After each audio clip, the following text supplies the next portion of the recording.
Bom dia, feliz sábado, é bom estar aqui com vocês. Ontem à noite nós tivemos aqui nesse lugar uma escola de comunicadores com líderes de diferentes igrejas e eu disse a eles o que vou dizer para vocês agora. A igreja aqui ficou muito bonita. Eu estive aqui na época que ela estava ainda em construção com o nosso líder mundial de comunicação, o pastor Williams Costa Júnior. Nós oramos em algum lugar aqui. Entramos aqui e vimos a estrutura metálica que estava posicionada já, e paramos e oramos e pedimos a bênção do Senhor, e eu fiquei feliz quando recebi a notícia da inauguração da igreja, e que aconteceu no dia do meu aniversário. Então, não vou esquecer mais, dia 20 de julho de 2019, o ano que a Comunidade Ser passou a existir, porque 20 de julho de 2019 foi o ano que eu fiz 40 anos, então datas significativas e importantes. Eu trouxe um tema para a gente conversar nessa manhã, que é um tema que nos ajuda a contextualizar o tempo que vivemos. Eu quero convidá-lo a abrir sua Bíblia, por gentileza, no Evangelho de Mateus, capítulo 24, e o verso que vamos considerar é o verso 37. Mas antes de eu ler o verso 37, deixa eu lhe atualizar com relação ao que estava acontecendo aqui em Mateus 24, para entendermos o contexto no qual Jesus fala este verso. Jesus estava com os discípulos passando em redor do templo. E os discípulos chamavam a atenção de Jesus para o templo. Veja, Jesus, como o nosso templo é bonito, como foi bem edificado. E Jesus olha para aquela construção e joga um balde de água fria no ânimo dos discípulos quando ele diz: estão vendo tudo isso aqui? Não ficará pedra sobre pedra. O templo tinha dois significados para os discípulos. Primeiro, o templo era o local onde se levava o sacrifício, acontecia a oferta e as pessoas recebiam o perdão. Segundo, o templo representava a morada de Deus.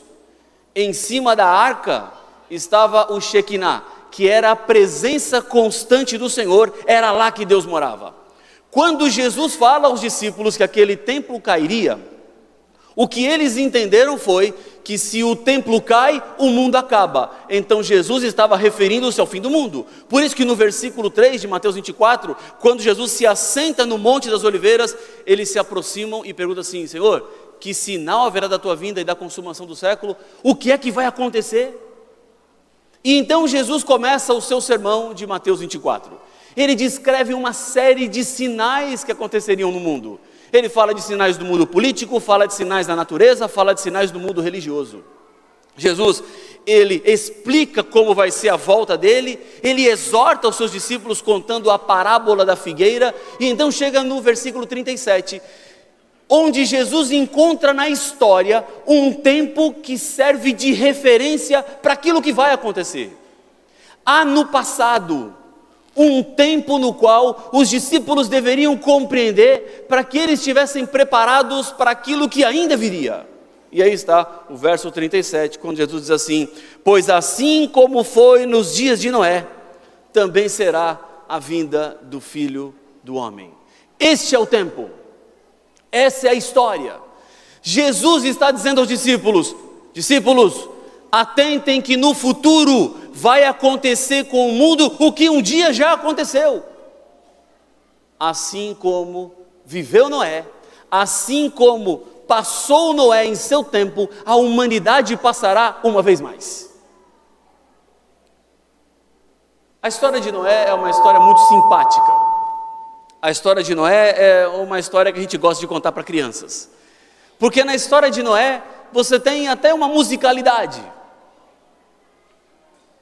E muitas vezes a história de Noé, ela permeia os nossos cultos familiares. Quando vamos contar alguma historinha para as crianças, a gente conta do Noé e até canta a musiquinha. Pam, pam, pam, o Noé está batendo, uma arca está fazendo, os animais vão entrando 2 a 2, ou a água caiu e a arca subiu.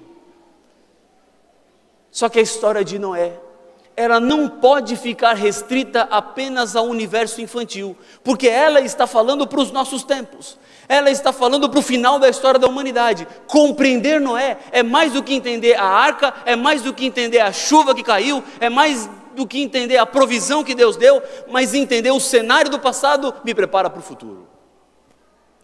O que aconteceu nos dias de Noé? Pouca coisa se sabe, desde que o pecado entrou no mundo até Noé. As histórias são muito poucas. Passaram-se centenas de anos, desde o pecado de Adão e Eva até que o dilúvio viesse. O que nós sabemos é que a humanidade se multiplicou. Não só numericamente, mas se multiplicou também na sua apostasia do Senhor. Abandonou os caminhos de Deus. E chega a tal ponto, no capítulo 6 do livro de Gênesis, que a Bíblia diz que Deus olha para a terra e Ele se arrepende de haver criado os seres humanos.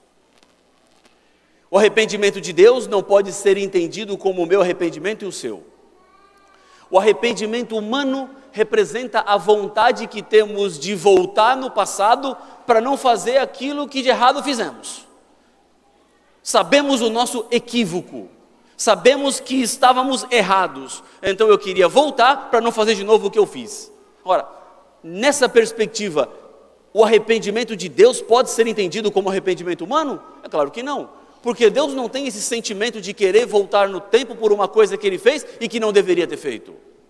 Não passa esse sentimento em Deus, eu fiz, mas eu não deveria ter feito.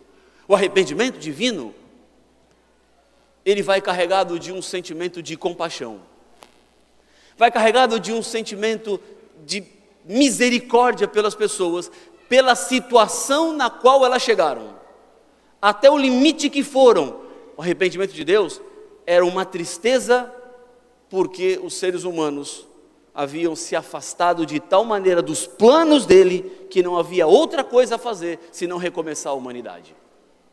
Deus olha para a terra e encontra um homem chamado Noé, e fala assim: ei Noé, com você, vamos recomeçar a história da humanidade, porque a humanidade se afastou de tal maneira, que ela já está irremediável, não há mais o que fazer, temos que trazer a humanidade para um outro eixo, mas tem que começar de novo, porque com o que está aí, já não tem mais solução.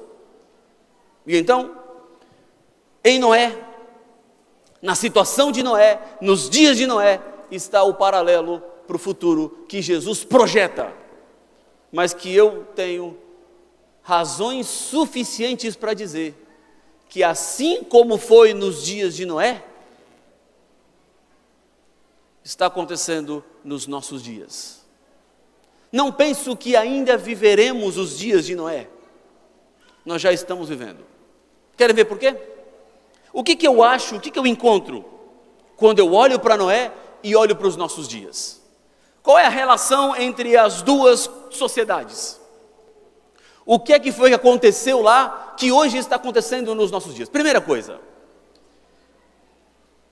quando Noé é chamado para pregar, ele prega para uma sociedade, para pessoas que tinham dificuldades de crerem na revelação do Senhor. Pessoas que não conseguiam acreditar na revelação de Deus. É verdade que o que Noé pregava lá atrás era algo inconcebível para as pessoas. Noé dizia assim: preparem-se porque Deus vai mandar água, vai chover. Ele falava de chuva em um mundo que não conhecia chuva. As pessoas que escutavam a pregação de Noé falavam assim: Noé, você está falando tontices. Não é o que você está falando, não tem lógica. Não existe chuva. Deus não vai mandar água do céu, coisa nenhuma. Não é assim que as coisas acontecem. A lógica, a ciência, a racionalidade não conseguem comprovar o que você está dizendo. Não existe chuva, Noé. Você está ficando louco. Noé pregava da revelação para pessoas que não conseguiam crer na revelação. Pergunto a você: o que aconteceu nos dias de Noé, acontece nos nossos dias? Será que não falamos e pregamos e ensinamos pessoas que não conseguem acreditar na revelação de Deus, porque a revelação de Deus é tão difícil de ser entendida pelo racionalismo pelo qual Ele quer compreender a vida? Falamos, por exemplo, da criação do mundo. Temos que pregar sobre a criação do mundo. A base nossa, adventistas do sétimo dia, passa por Gênesis 1. Deus que veio e criou o mundo. Cada dia da semana Deus foi povoando a terra e termina no sétimo dia criando um momento de descanso, de reconexão com Deus. Sem a criação, a igreja adventista não existe. Sem a criação bíblica, o que estamos fazendo aqui é perca de tempo. A nossa base passa por Gênesis 1. E estamos pregando algo que as pessoas estão incapacitadas de crer. Porque hoje a lógica científica fala diferente. Acreditar que Deus veio aqui e fez? Não, claro que não. O mundo é o resultado de uma explosão cósmica e que com a atuação e a seleção natural, a vida foi surgindo de maneira aleatória, indiscriminada, não coordenada. Os elementos químicos que se juntaram formaram a primeira forma de vida, e essa primeira forma de vida foi evoluindo até chegar àquilo que somos hoje. Essa primeira forma de vida encontrou na Terra condições. Isso parece ser ciência, e quando você fala da Bíblia, parece fantasia. É como Noé. Noé falava de chuva e as pessoas iam falar assim, Noé, não fala uma bobagem dessa, Noé. E hoje falamos da criação e o que temos que ouvir? Não fala uma bobagem dessas. É a ciência que explica a origem da vida e não a Bíblia. A Bíblia é um livro de fantasia, a Bíblia é um livro mitológico. Não se prenda ao relato bíblico, enquanto que a ciência já provou. A ciência já provou. Pregamos para pessoas que vivem no racionalismo, na valorização da lógica, onde a evolução vai se tornando ciência e a verdade bíblica é relativizada. Não é bem assim. Essa incapacidade de crer na revelação, ela vai ficando cada vez mais latente numa sociedade que está mudando. Nós já não somos o que éramos, já não fazemos o que fazíamos. E onde isso tudo está passando? No mundo da tecnologia e dos meios de comunicação. O maior impacto que o celular faz não é ajudar a minha vida, não é facilitar os meus contatos, não é armazenar as informações daquilo que eu preciso, mas não podemos esquecer que existe uma relação de mão dupla quando eu uso a tecnologia. O celular que eu tenho e que me ajuda é o celular que molda a minha vida. Já não sabemos viver sem tecnologia. Já não conseguimos existir sem o celular. Se você vai para o trabalho e esquece o celular em casa, vai ser um dia de dificuldades. Se você não conseguir voltar para buscar o celular. Porque os seus contatos estão lá, sua vida está lá, tudo que você precisa está lá, as pessoas têm que conversar com você. E como elas farão para conversar com você? Alguns dias atrás, a minha filha mais nova perguntou assim, pai, como é que era a vida sem celular?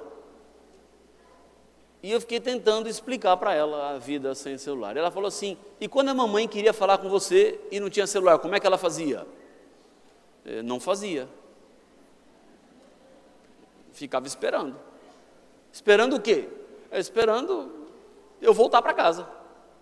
Ou eu ligar para casa, porque eu estava na rua, para lá e para cá, não tinha como me achar, ou ela tentava descobrir onde mais ou menos eu estava e ligava para lá.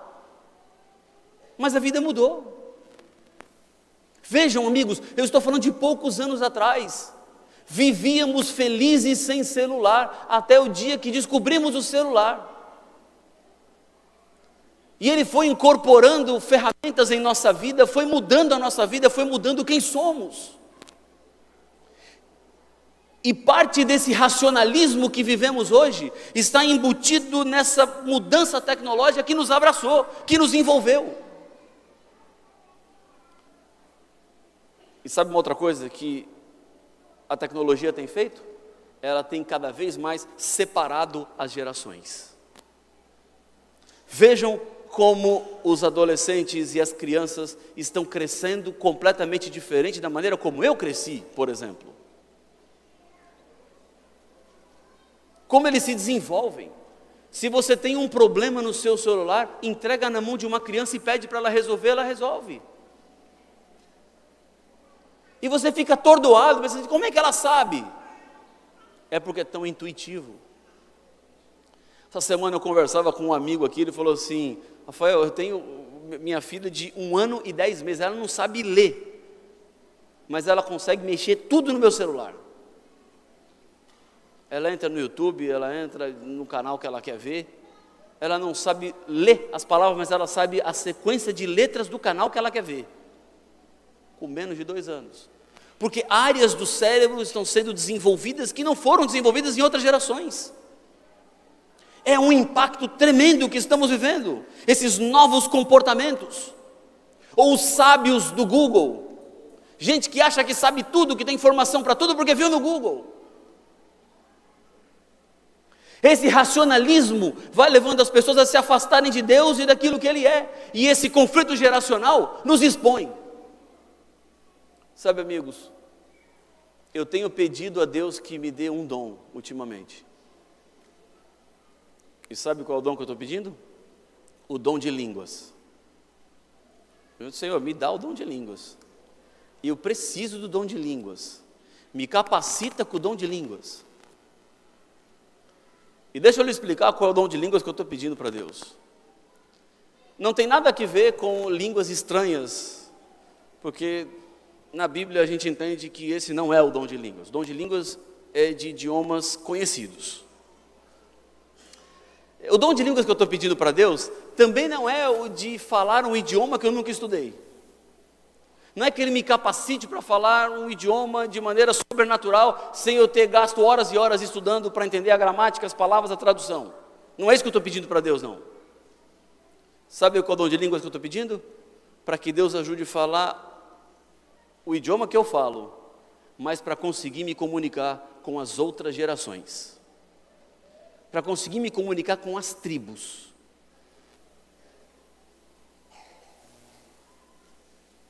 Há mudanças que a gente não entende. Outro dia eu vi minha filha falando assim, não, porque a fulana está chipando o outro. Eu falei, chipando?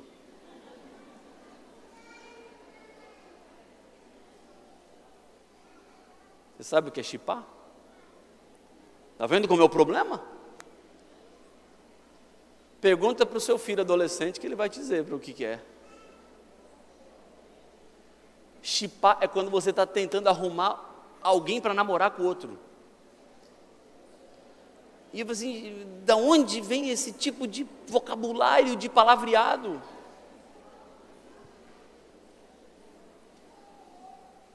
Eu preciso do dom de línguas, porque eu já não consigo conversar, eu já não consigo entender.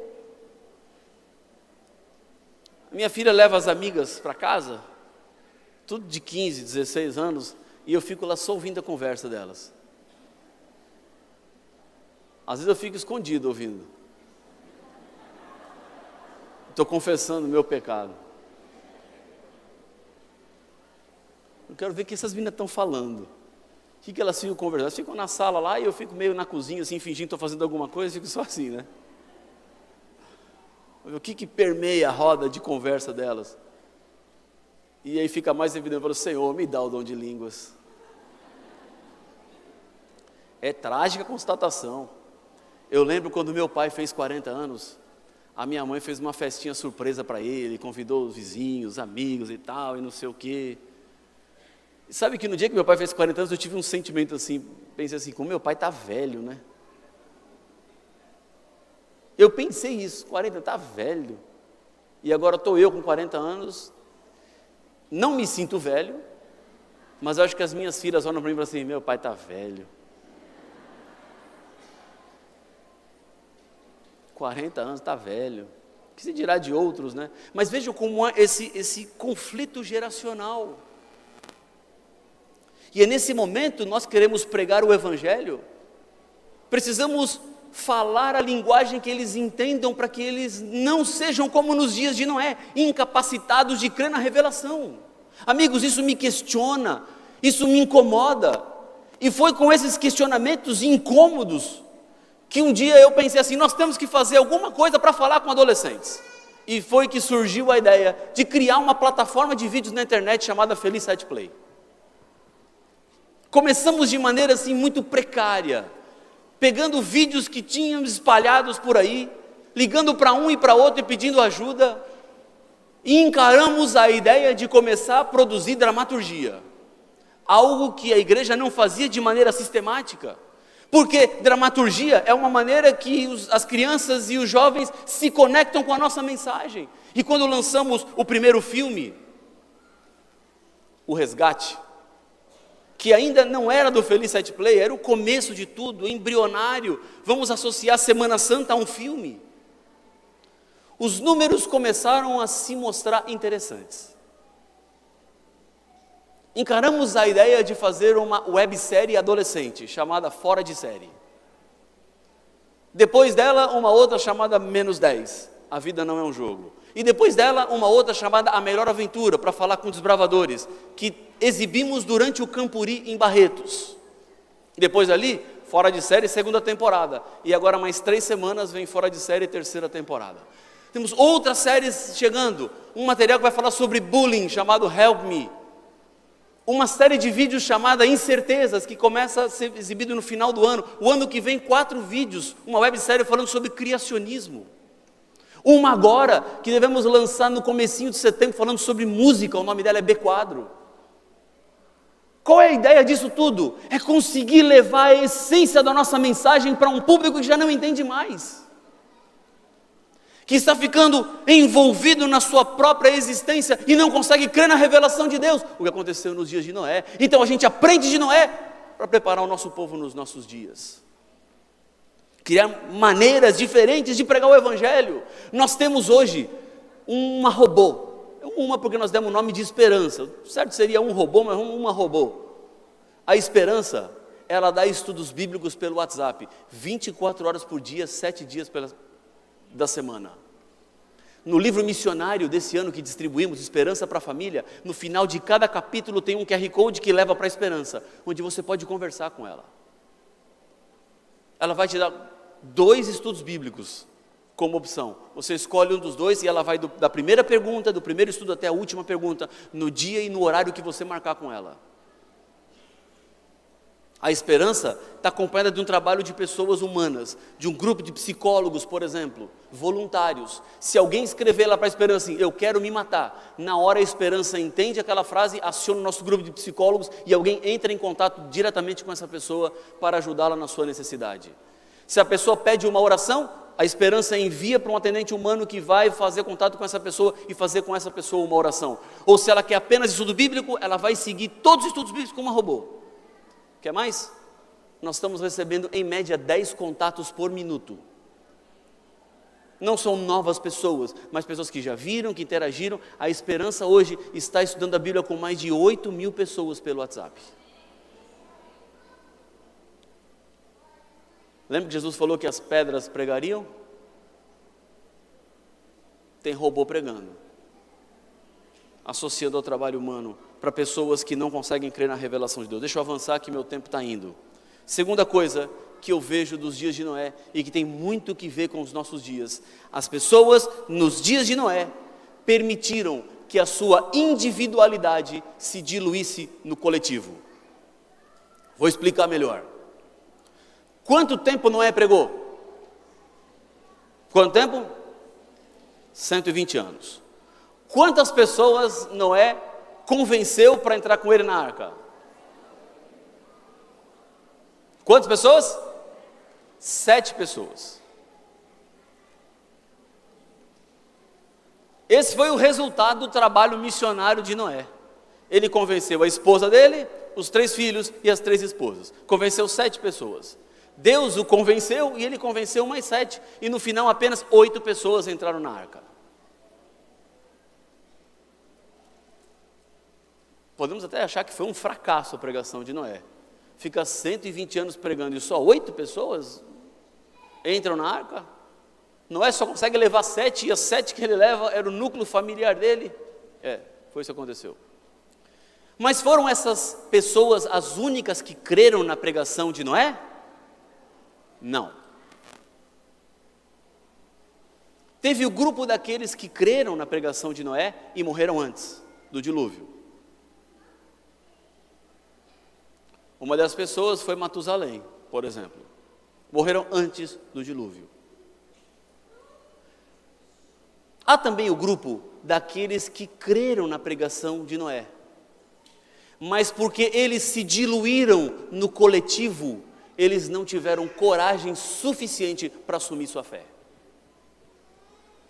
Pessoas que se diluíram na opinião alheia, pessoas que se diluíram naquilo que os outros pensam, ou naquilo que os outros acham, ou naquilo que as pessoas iriam imaginar. Então, por isso, decidiram não aceitar. O mesmo acontece nos nossos dias. Pessoas que não conseguem se assumir como cristãos e permitem serem diluídas na opinião dos outros. Um instituto cristão, Lifeway, fez uma pesquisa com jovens universitários. E eles detectaram que 30% dos jovens cristãos que vão fazer universidade, no final do primeiro ano, eles se secularizam. E mais da metade deles vão terminar o seu período acadêmico de estudos fora da igreja. Por quê?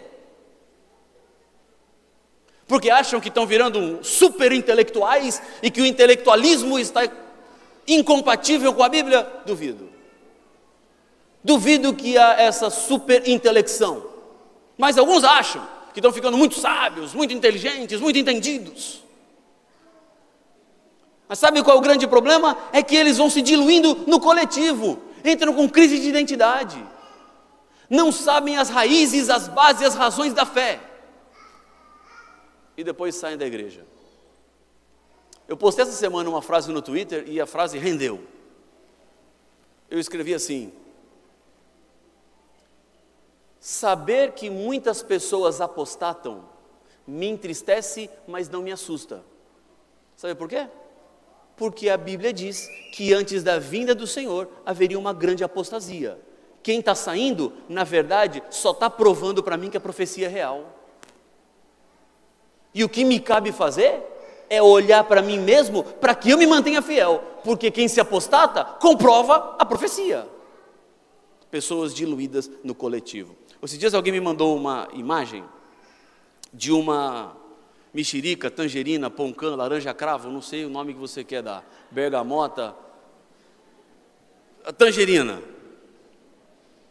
Na verdade a foto era de uma cabeça de alho. E a pessoa que tirou a foto tirou um dente da cabeça de alho e colocou um gomo da tangerina, dessa fruta. E ficou a cabeça de alho completa e ao invés de um dente de alho, um gomo da tangerina. E alguém escreveu embaixo assim: nem todo lugar que você se encaixa serve para você. Aqui estão as pessoas que se diluem no coletivo. Você não é daí. Você não pertence a esse mundo, mas tem pessoas querendo pertencer. Tem gente que é tangerina e quer ser alho. E tem gente que é alho e quer ser tangerina. Não dá. Não se dilua no coletivo. Mantenha-se fiel e íntegro àquilo que Deus é, aquilo que Deus te chamou, aquilo que Ele tem para você.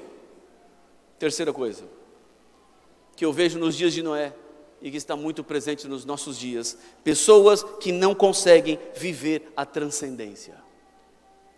Eles não conseguem ter contato com aquilo que não podem tocar. Aconteceu nos dias de Noé. A sociedade estava carnificada.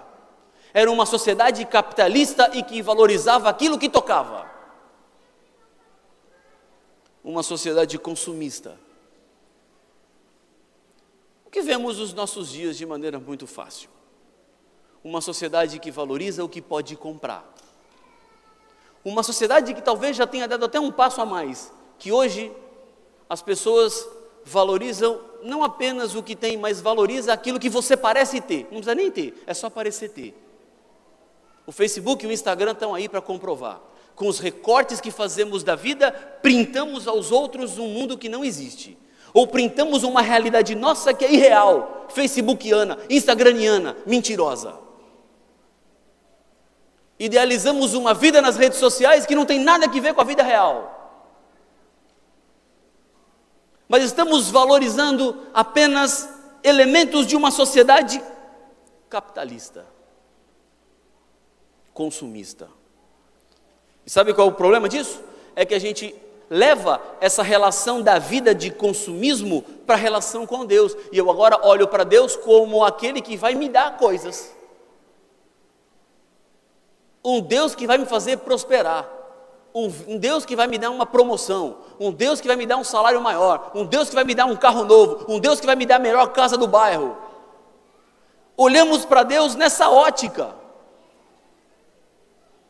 Só que nessa perspectiva consumista, de pessoas que não conseguem viver a transcendência, nós queremos o máximo de Deus, dando o mínimo de nós mesmos. Tratamos a Deus como um mendigo, dando para Ele as migalhas do que sobra e do que resta da nossa vida, e queremos que Ele nos trate como reis e rainhas, dando o máximo do céu.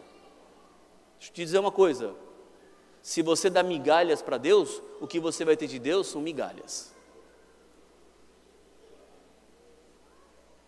Estou lhe dizendo de experiência própria, vida, de ministério.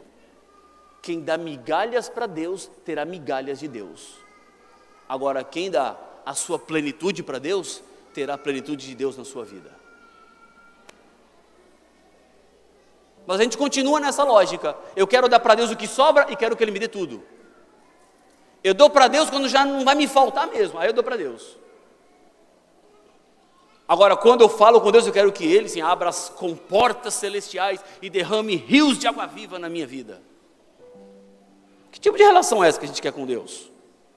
Numa busca inconsequente por ter mais, estamos olhando para Deus como aquele que pode nos dar. E perdemos a questão do transcendente, perdemos a questão do contato espiritual. E estamos sempre no imanente naquilo que a gente toca. Para eu terminar. Sabe qual foi o problema dos dias de Noé e que eu vejo nos nossos dias? Eu até falei a palavra aqui, secularismo. O que é o secularismo? Secularismo é quando uma pessoa ou uma igreja passa a ser influenciada pelo mundo que está à sua volta, pelos valores da sociedade à sua volta, e não pelos valores e princípios que estão revelados na palavra de Deus. Sabemos que uma igreja está secularizada quando ela deixa de viver de acordo com a Bíblia para viver de acordo com os valores da sociedade. Esse é o primeiro ponto. Agora, amigos, há um outro ponto que eu gostaria de chamar a sua atenção.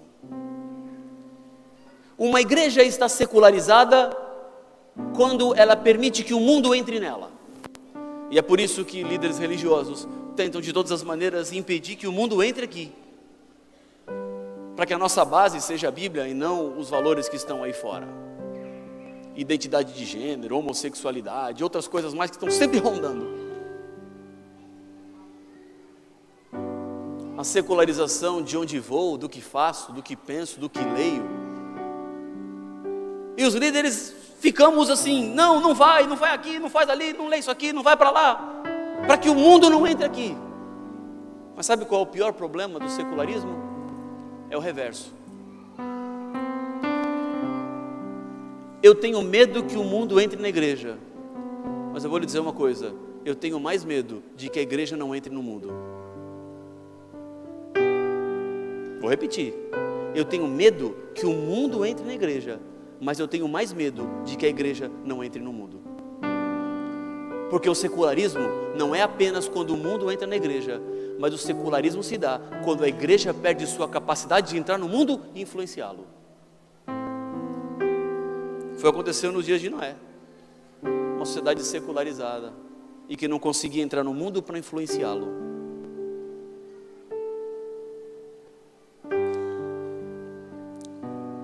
Essa secularização é perigosa, pode nos afastar do Senhor, nos afastar dos princípios, daquilo que Ele deixou na sua palavra. Mas o que nós temos hoje é reconhecer os dias que nós vivemos. E vou lhe dizer, se houve um tempo na história que a gente podia brincar de ser cristão, esse tempo não é hoje. Se houve um tempo, esse tempo não é agora. Nós vivemos os dias de Noé. O que aconteceu lá? Está acontecendo aqui. Pessoas que não conseguem crer na revelação de Deus. Aconteceu lá e acontece aqui. Pessoas com sua individualidade diluída no coletivo. Aconteceu lá e está acontecendo aqui. E pessoas que não conseguem viver a transcendência. Aconteceu lá e está acontecendo aqui. Cabe a mim e cabe a você a decisão de que lado estaremos nesse conflito. Não permita se secularizar. Não permita perder a sua influência de entrar no mundo e influenciá-lo, diluir-se entre os outros. Você foi chamado para uma missão. Deus nos colocou como igreja aqui para um propósito, que é transformar o mundo à nossa volta e fazer desse mundo um lugar melhor, para que ele volte. Os dias de Noé são os nossos dias, portanto agora é a hora e esse é o momento.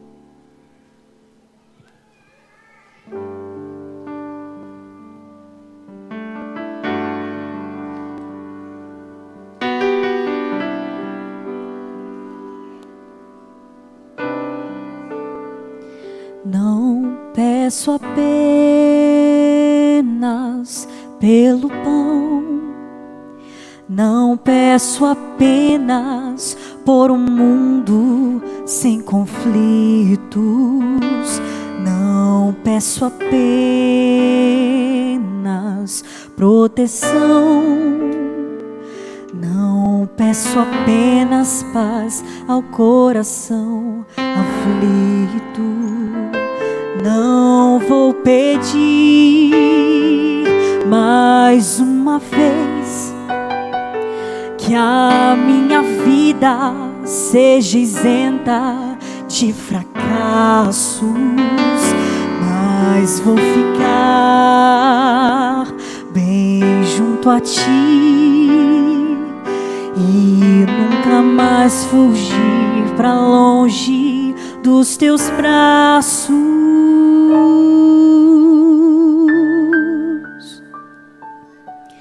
Pois quanto mais eu tento me afastar de ti, mas eu percebo que não há pra onde ir. Sou como um filho que insiste em partir. Não sei te amar, não quero te ouvir.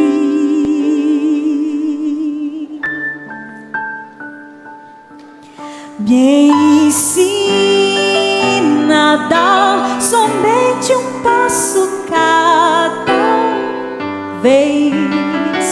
Quando eu quiser de novo andar na tua frente, me ensina a confiar, me ensina a descansar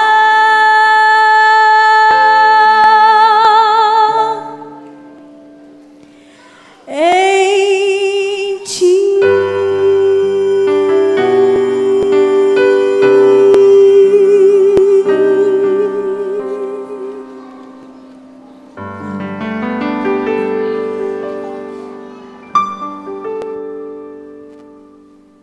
Vamos nesse momento nos colocar em pé.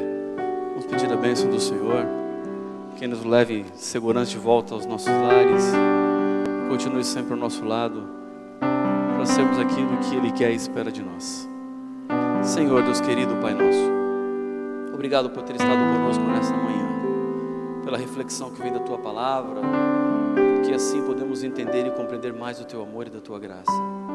Despede-nos agora com a Tua bênção, para que, conscientes do nosso papel, conscientes do nosso chamado, sejamos a diferença onde quer que estivermos, para que Jesus volte o mais breve possível. Toma, Senhor, conta de todos nós, é o que eu lhe peço no nome de Jesus. Amém.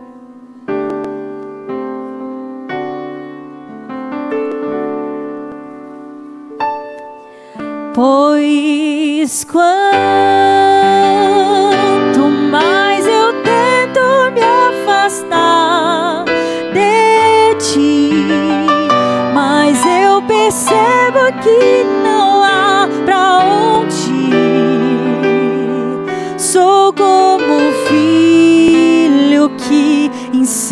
somente em partir. Não sei te amar, não quero te ouvir. Me ensina a dar somente um passo cada